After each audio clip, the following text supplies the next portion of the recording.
Hello बच्चों, क्या हालचाल? सब बढ़िया।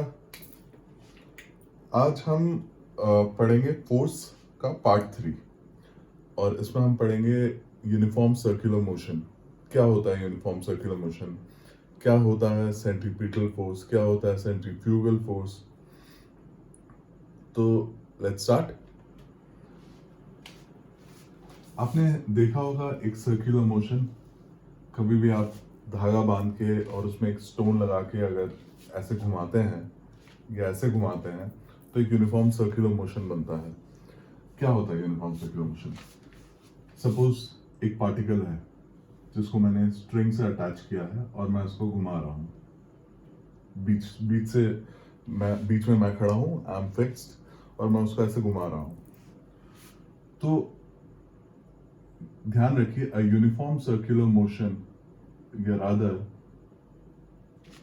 when a particle is rotated in a constant speed, then that motion is known as uniform circular motion. क्या होता है? When a particle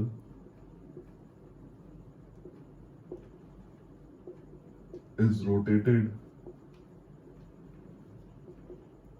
along a constant speed, then that motion is known as uniform circular motion. अब uniform का मतलब समझते हैं। Uniform का मतलब होता है कांस्टेंट स्पीड। कांस्टेंट मतलब जो वेरिएबल ना हो, जो वेरी ना कर रहा हो। अगर वो 20 मीटर पर सेकंड की स्पीड से मैं घुमा रहा हूं तो 20 मीटर पर सेकंड की स्पीड से ही घूमेगा।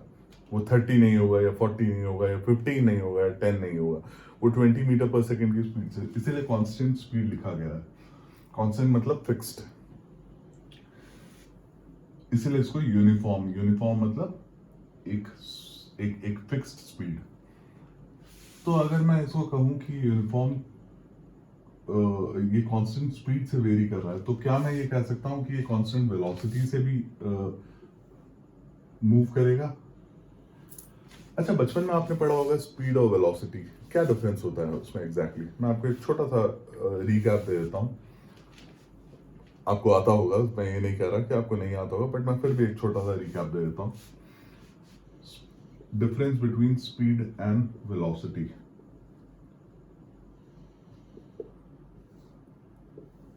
स्पीड में सिर्फ मैग्नीट्यूड होता है, वेलोसिटी में मैग्नीट्यूड प्लस डायरेक्शन दोनों होता है। स्पीड का फॉर्मूला होता है equal to distance upon time. Velocity होता है डिस्प्लेसमेंट अपॉन टाइम। डिस्टेंस और डिस्प्लेसमेंट में क्या डिफरेंस होता है?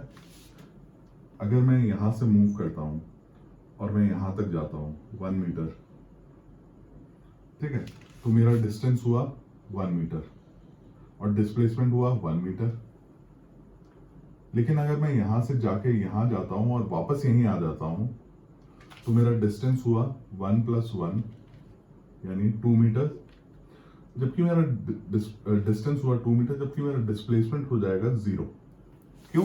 क्योंकि मैं जाकर अपनी जगह पर वापस आ गया, जहां से स्टार्ट किया था मैं वहीं पर वापस आ गया हूं, तो displacement would be 0। Displacement is the final position minus the initial position. Final position मेरी ये है, इनिशियल पोजीशन भी मेरी यही थी, राइट? तो एंड तीसरा सबसे इंपॉर्टेंट चीज कि ये एक स्केलर क्वांटिटी होती है। स्केलर क्वांटिटी मतलब जिसमें डायरेक्शन ना हो, सिर्फ मैग्नीट्यूड हो, और ये एक वेक्टर क्वांटिटी होती है। वेक्टर क्वांटिटी मतलब जिसमें मैग्नीट्यूड भी है और डायरेक्शन भी है। तो अगर मैं कहूं कि ये कांस्टेंट स्पीड से मूव कर रहा है, तो क्या ये कांस्टेंट वेलोसिटी से भी मूव करेगा? नहीं, क्योंकि वेलोसिटी में डायरेक्शन भी होगा। इस पोजीशन पे इसका डायरेक्शन इस तरफ होगा, इस पोजीशन पे इसका डायरेक्शन इस तरफ होगा, इस पोजीशन पे इसका डायरेक्शन इस तरफ होगा, इस पोजीशन पे इसका डायरेक्शन इस तरफ होगा। तो कांस्टेंट स्पीड तो रहेगी बट कांस्टेंट वेलोसिटी नहीं रहेगी। क्या वेलोसिटी रहेगी, इसकी वेरिएबल वेलोसिटी रहेगी।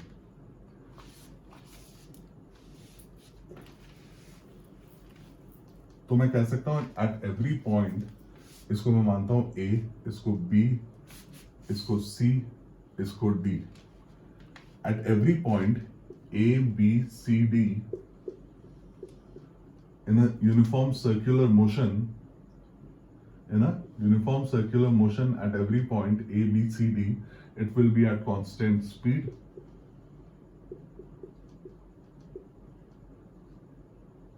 and it will be a variable velocity, क्योंकि at every velocity at every point A में, B में, C में, D में the direction of velocity is different, right? तो अब हम समझते हैं कि एग्जैक्टली यूनिफॉर्म सर्कुलर मोशन होता क्या है और इसमें कौन कौन से फोर्सेस लगते हैं।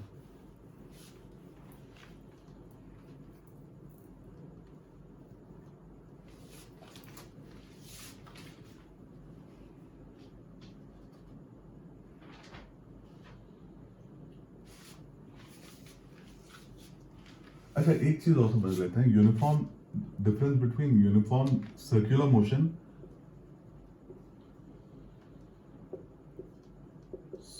मोशन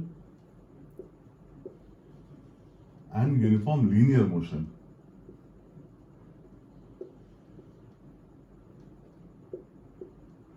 लीनियर मोशन क्या होता है, in a movement in a straight line, और circular motion movement in a circle. इसमें तो मैंने आपको समझा दिया क्या क्या होता है। सबसे पहला पॉइंट होता है कि कांस्टेंट स्पीड होगी, वेरिएबल वेलोसिटी होगी, तो ये यूनिफॉर्म होगा, ये नॉन यूनिफॉर्म होगा। ये एक्सेलरेटेड भी होगा, क्यों? एक्सेलरेशन का formula, acceleration is change in velocity over time. जब वेलोसिटी चेंज हो रही है तो एक्सेलरेशन भी चेंज होगा, तो ये एक्सेलरेटेड होगी। जबकि यूनिफॉर्म लीनियर मोशन में क्या होगा, अगर मैं एक ऑब्जेक्ट को यहां से यहां मूव करूं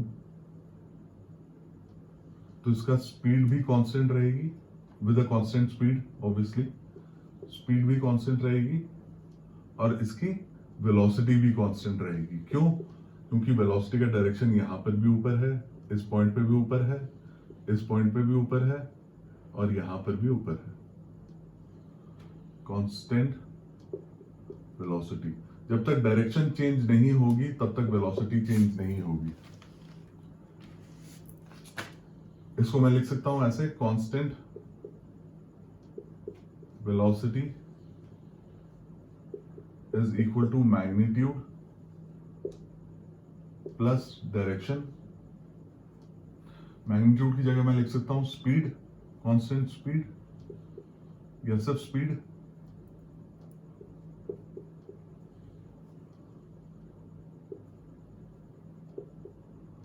तो constant velocity is constant speed with direction.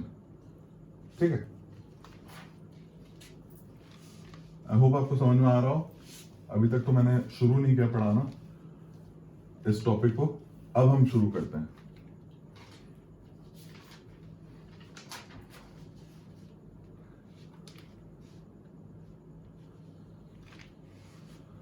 Centripetal force क्या होता है?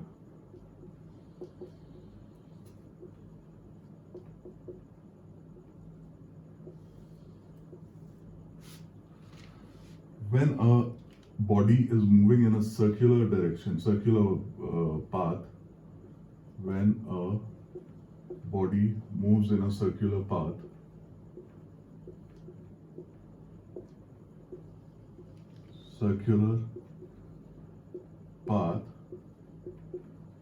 there is a force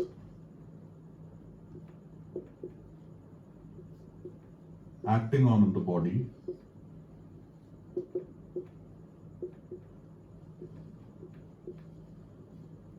towards the center. इसको लिख लीजिए, इसको याद कर लीजिए, इसको रख लीजिए, जो करना चाहें कर लीजिए, ये बहुत इंपॉर्टेंट है। जब भी कोई मैं बॉडी को मूव कर रहा हूं, चाहे वो स्ट्रिंग पे बांध के मूव कर रहा हूं या कैसे भी मूव कर रहा हूं, इन अ क्लॉकवाइज डायरेक्शन या एंटी क्लॉकवाइज डायरेक्शन, इस पे एक अंदर एक फोर्स लगेगा टुवर्ड्स द सेंटर, उसको हम बोलते हैं सेंट्रीपिटल फोर्स। क्या बोलते हैं? Centripetal force. इसके मैं 4 एग्जांपल समझाऊंगा आपको कि कैसे सेंट्रीपिटल फोर्स लगता है। सेंट्रीपिटल फोर्स क्यों लग रहा है, चलिए अब मैं समझाता हूं आपको। ये लिख लिया आपने? When a body moves in a circular path, there is a force acting on the body towards the center. सबसे पहला एग्जांपल लेते हैं हम।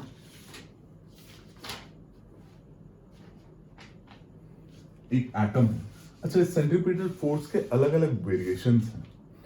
किसी एग्जांपल में मैं इसको कुछ और बोलूंगा, किसी एग्जांपल में मैं इसको कुछ और बोलूंगा, किसी एग्जांपल में मैं इसको कुछ और बोलूंगा, लेकिन रहेगा वो सेंट्रीपिटल फोर्स ही। एक एटम है। एटम पता है आपको क्या होता है? उसके बीच में न्यूक्लियस है। न्यूक्लियस कौन से साइन का होता है? प्लस। और उसके चारों तरफ एक इलेक्ट्रॉन घूम रहा है। इलेक्ट्रॉन कौन से साइन का होता है? माइनस। अब ये इसके चारों तरफ घूम रहा है। क्यों घूम रहा है? क्योंकि there is attractive force between plus and minus. Plus minus में अट्रैक्टिव फोर्स होती है, प्लस प्लस में रिपल्शन फोर्स होती है, माइनस माइनस में रिपल्शन फोर्स होती है। लेकिन अगर ऑपोजिट साइंस हो प्लस माइनस तो उनमें अट्रैक्टिव फोर्स होती है। ये आपने मैग्नेटिज्म में पढ़ा होगा, इलेक्ट्रोस्टैटिक्स में पढ़ा होगा, हर जगह पढ़ा होगा। तो ये इसके बीच में एक अट्रैक्टिव फोर्स होगी, राइट? अब ये अट्रैक्टिव फोर्स को हम बोलते हैं इलेक्ट्रोस्टैटिक फोर्स। इलेक्ट्रोस्टैटिक फोर्स जो इसको माइनस को अंदर की तरफ खींच रहा है। ठीक है, ये इलेक्ट्रोस्टैटिक फोर्स कुछ नहीं, सेंट्रीपिटल फोर्स है। This is the first example. क्या है electrostatic force? Is the centripetal force which is acting on the electron when it is in a circular path. ठीक है, and this centripetal force is nothing but the attractive force between the nucleus and the electron, right? इसको हम क्या बोलते हैं? Electrostatic force. दूसरा example मैं लेता हूं। A planet moves around the sun. ये सन है, ये इसके चारों तरफ प्लैनेट्स हैं, मर्क्यूरी, वीनस, अर्थ, मार्स, ब्ला ब्ला ब्ला।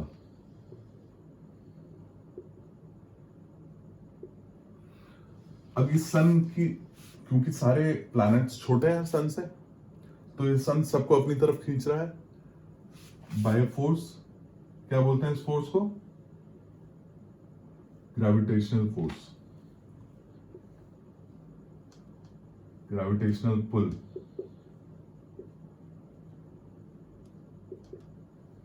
फोर्स या पुल, ठीक है, जिसकी वजह से ये रोटेट कर रहे हैं सन के चारों तरफ।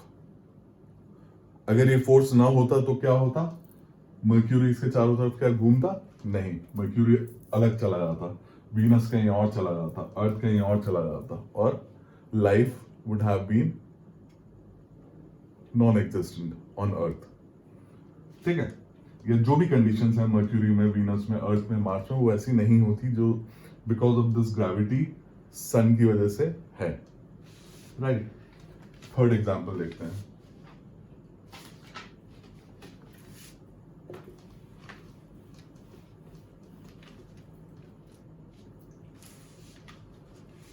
थर्ड एग्जांपल है, हम लेते हैं अर्थ और मून का। ये अर्थ है, ये मून है। इसके बीच में भी क्या है? ये भी इसके चारों तरफ घूम रहा है। मून अर्थ के चारों तरफ रिवॉल्व कर रहा है, तो इसके बीच में क्या है? इसके बीच में है definitely gravitational pull again, which is a kind of centripetal force.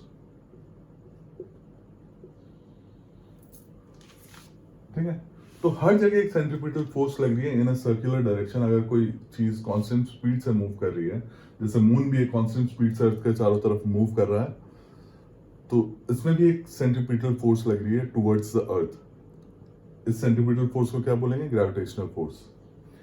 And final example, last example, चौथा एग्जांपल, अगर एक बीच में एक आदमी है जिसके हाथ में एक रोप बंधा हुआ है, जो एग्जांपल हमने कई बार पढ़ा है, उसमें एक स्टोन है और वो उसको अपनी चारों तरफ घुमा रहा है। तो इस केस में with a constant speed, definitely constant speed हर जगह रहेगी। ये क्या है? ये स्टोन है, और ये क्या है? ये रोप है, सॉरी ये रोप है।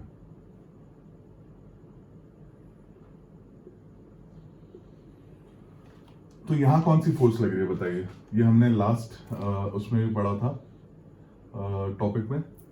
यहां पर लग रही है टेंशन फोर्स, जिसकी वजह से पत्थर इससे अटैच, ये हमने पुली में भी पढ़ा था अगर आपको याद हो तो।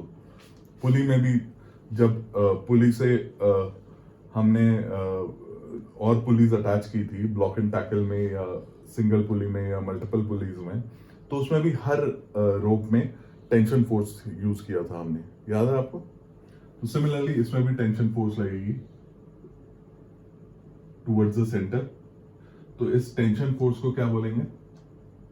Again tension force is known as centripetal force. तो हर फोर्स का नाम अलग है, किसी में इसको इलेक्ट्रोस्टैटिक फोर्स बोलते हैं, किसी में इसको ग्रेविटेशनल फोर्स बोलते हैं, किसी में इसको टेंशन फोर्स बोलते हैं, बट ये है सारे सेंट्रीपिटल फोर्स के ही एग्जांपल्स।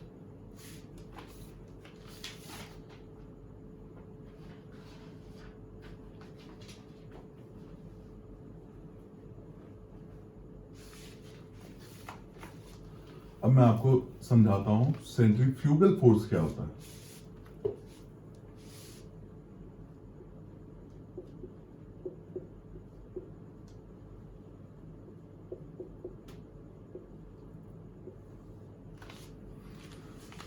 सेंट्रीफ्यूगल फोर्स एक ऐसा फोर्स होता है जो,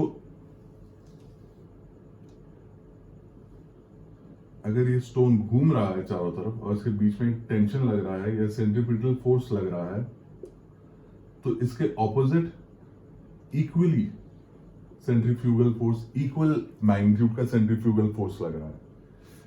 ये एक टाइप का फिक्टिशियस फोर्स है। ये किसी किसी को दिखाई देता है depending on the presence, the place of the presence of human being, या जो भी। अगर मैं खड़ा हूं और मैं देख रहा हूं चारों तरफ घूमते हुए, तो शायद मुझे दिखाई ना दे, लेकिन किसी और बॉडी को दिखाई दे, वो किसी और पर्सन को दिखाई दे, वो डिपेंड करता है। वो मैं अभी आपको एक्सप्लेन करता हूं कैसे क्या ये एग्जिस्ट करता है सेंट्रीफ्यूगल फोर्स। अगर मैं रोप को ऐसे घुमा रहा हूं और उसमें टेंशन लग रहा है रोप में, और टेंशन बीच में मेरी तरफ है, तो क्या उसमें बाहर की तरफ, स्टोन के बाहर की तरफ कोई सेंट्रीफ्यूगल फोर्स लग रहा है? नहीं। यहां depends on the body, on me, कि मैं कहां से खड़ा होकर उसको देख रहा हूं। चलिए एक एग्जांपल लेते हैं। एक मैरी गो राउंड बनाते हैं। मैरी गो राउंड पता है आपको क्या होता है? जिसमें हम झूला झूलते हैं, घोड़े बना होता है और उन घोड़ों पे बच्चे बैठते हैं और वो गोल गोल गोल गोल घूमता है, राइट? बचपन में आपने या मेलों में आपने देखा होगा, या फेयर्स वगैरह में देखा होगा आपने। तो लेट्स से ये मैरी गो राउंड है, बीच में इसके प्लेटफॉर्म है,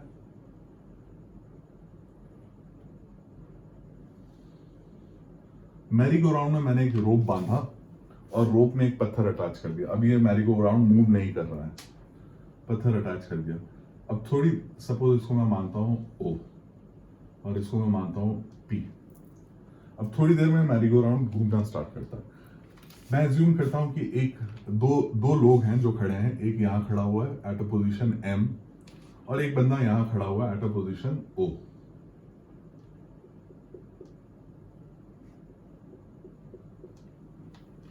ठीक है, अब देखिए क्या होगा एग्जैक्टली जब ये मैरीगो राउंड घूमना स्टार्ट करेगा। तो ये स्टोन कहां जाएगा, पहले स्टोन यहां आएगा, इसको मैं P डैश मानता हूं, फिर स्टोन यहां आएगा, इसको मैं P डबल डैश मानता हूं, फिर स्टोन यहां आएगा, इसको मैं P ट्रिपल डैश मानूंगा। ठीक है, तो अब इसने घूमना स्टार्ट किया।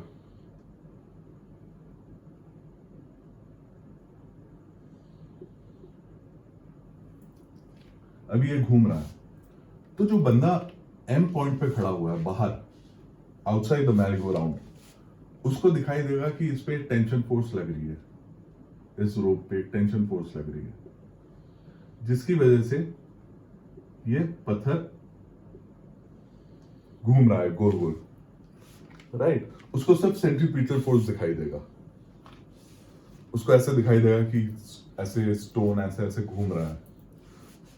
क्यों घूम रहा है? बिकॉज ऑफ द रस्सी। सिंपल सा फैक्ट है, रस्सी पे बंधा हुआ है, रस्सी टूटी हुई नहीं है, रस्सी बंधी हुई है, तो वो गोल गोल घूम रहा है। मैं बाहर खड़ा हूं, M पॉइंट पे खड़ा हूं, तो मुझे वो सिर्फ सेंट्रीपिटल फोर्स दिखाई दे रहा है। अब एज्यूम करते हैं एक बंदा जो अंदर खड़ा है O पे, वो अब ये मैरीगो राउंड भी घूम रहा है, तो अगर मैरीगो राउंड का बीच वाला प्लेटफॉर्म घूम रहा है तो वो बंदा भी घूम रहा है डेफिनेटली। तो बंदा ऐसा ऐसे घूम रहा है, ठीक है, अलॉन्ग विद द स्टोन।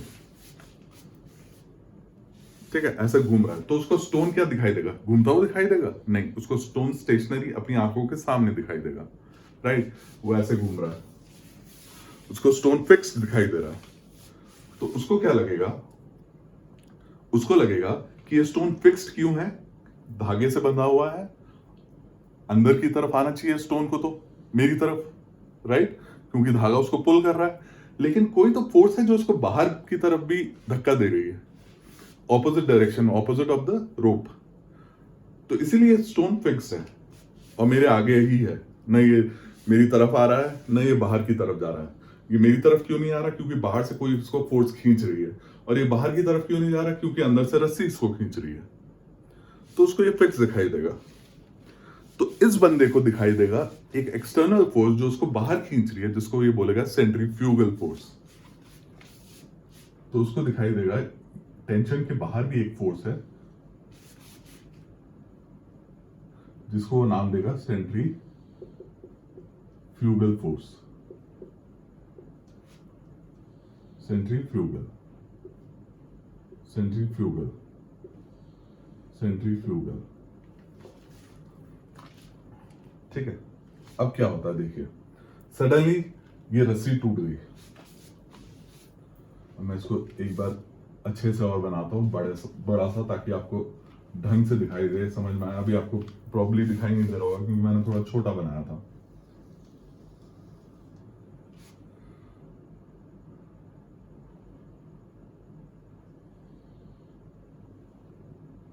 अब ये रस्सी क्या हो गई? बीच से टूट गई।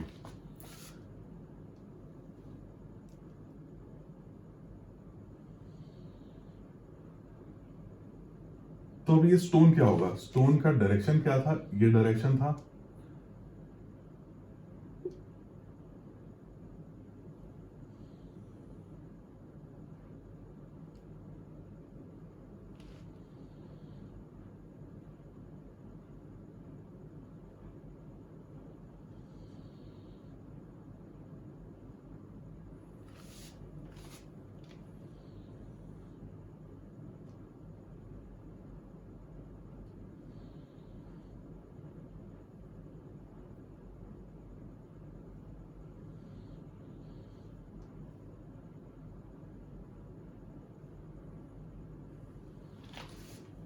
ये पत्थर अब कैसे जाएगा?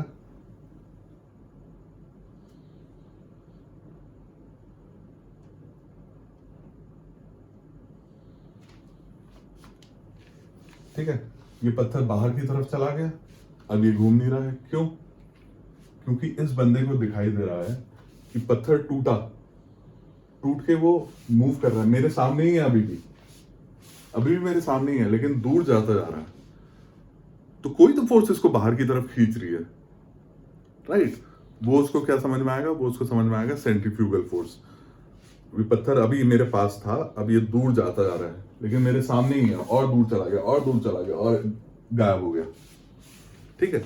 तो कोई तो बाहर की फोर्स है जो उसको खींच रही है अपनी तरफ, तो उसको फोर्स समझ में आएगी। वो फोर्स क्या है, सेंट्रीफ्यूगल फोर्स, सेंट्रीफ्यूगल फोर्स। और मैं जो एम पे हूं, मुझे क्या दिखाई देगा, मुझे दिखाई देगा कि भैया रस्सी टूट गई है, टेंशन है, टेंशन की वजह से वो गोल गोल घूम रहा था, रस्सी टूट गई तो वो छिटक के बिकॉज ऑफ इनर्शिया कहीं और दूर चला गया। तो मुझे सेंट्रीफ्यूगल फोर्स नहीं दिखाई देगा, लेकिन जो बंदा यहां बैठा है उसको सेंट्रीफ्यूगल फोर्स दिखाई देगा। समझ में आया आपको सेंट्रीफ्यूगल फोर्स क्या। अब सेंट्रीफ्यूगल फोर्स के बारे में लिखा है, a force which really does not exist but is considered to describe a certain motion is called a fictitious force or virtual force or centrifugal force। तो ये fictitious force है, ये एक्चुअली में एग्जिस्ट नहीं करती है, ये सिर्फ उसी को दिखाई देती है जो बंदा एक पर्टिकुलर पोजीशन पे खड़ा होगा, उसको ही ये फोर्स फील होगी और दिखाई देगी या समझ में आएगी। रादर ये फोर्स एग्जिस्ट नहीं करती है, इट इज अ फिक्टिशियस मतलब वर्चुअल मतलब जो है ही नहीं, जो एग्जिस्ट ही नहीं करता। तो ये वो फोर्स है। चलिए बच्चों, आज के लिए इतना काफी था। ये हमने आज समझा uniform circular motion, centripetal force, centrifugal force, और इसी के साथ आपका फोर्स का चैप्टर खत्म हो गया। अब हम नेक्स्ट टॉपिक जो करेंगे वो वर्क, एनर्जी और पावर करेंगे। This is the second chapter of class 10th, ठीक है। इसके लिए हम कल या परसों में मिलते हैं आपसे। Thank you very much and have a good night.